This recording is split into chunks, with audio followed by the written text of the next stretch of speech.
John chapter 8, verse 12. Again Jesus spoke to them, saying, I am the light of the world. Whoever follows me will never walk in darkness, but will have the light of life. Matthew 5, 14-16. You are the light of the world.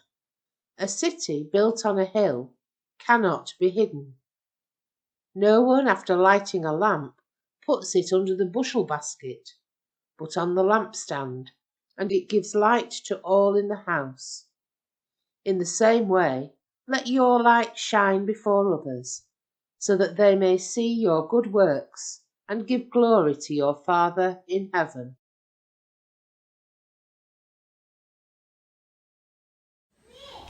So, this little light of mine, I'm going to let it shine. Because we had 2 Bible readings and Jesus said, I am the light of the world, and also, you are the light of the world. So we've got 2 things going on there. So I'm going to put this little light the right way up. In my glass vase. Because every human life has a spark of God at the centre.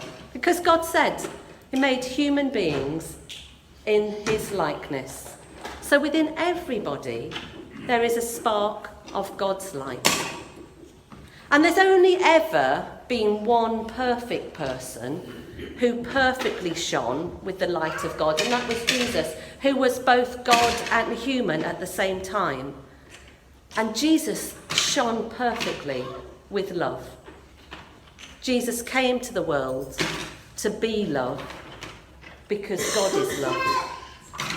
Now, you may know a few people, or you may know yourself, and you may think, well, I know a few people who don't shine with God's love. Or you may even, in your darker moments, know that that is you. And that's true because actually, we all do things and say things which slightly spoil God's image in us. And actually, there's another bit in the Bible where it says we're like jars of clay. The light is in jars of clay which crack. I don't want to crack this, but it is true that we all have cracks in us. Just by who we are, there are cracks in the glass.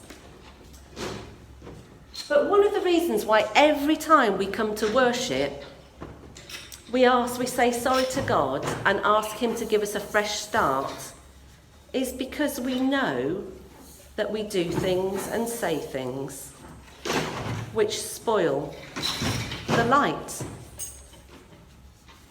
And when we say sorry, what we're actually doing is asking God to clean us and give us a fresh start, so that the light which is in us will shine.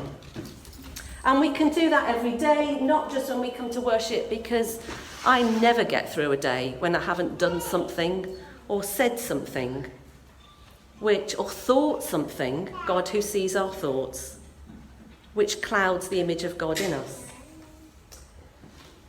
But then as we go through life, and this is sort of like a deeper, lifelong, nobody ever gets there, it's about where your heart is focused. Because as we go through life and we make choices, where is your heart focused? Sometimes as we grow up, or even as we get older, we want our hearts set on fame. And we want, rather than God to be at the heart of it, we said, I'd just rather be famous and look beautiful. Oh, I just wish that people knew what a good businessman I was, or what a great doctor, which are not bad things in themselves, but it's as though that becomes where our heart is.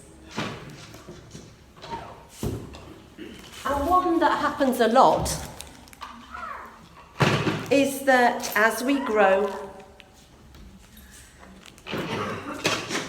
we say, I just want money.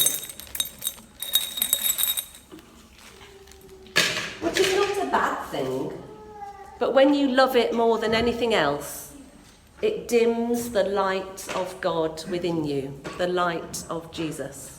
Which is why Jesus said so often, you can't serve two masters. You can't serve God and money.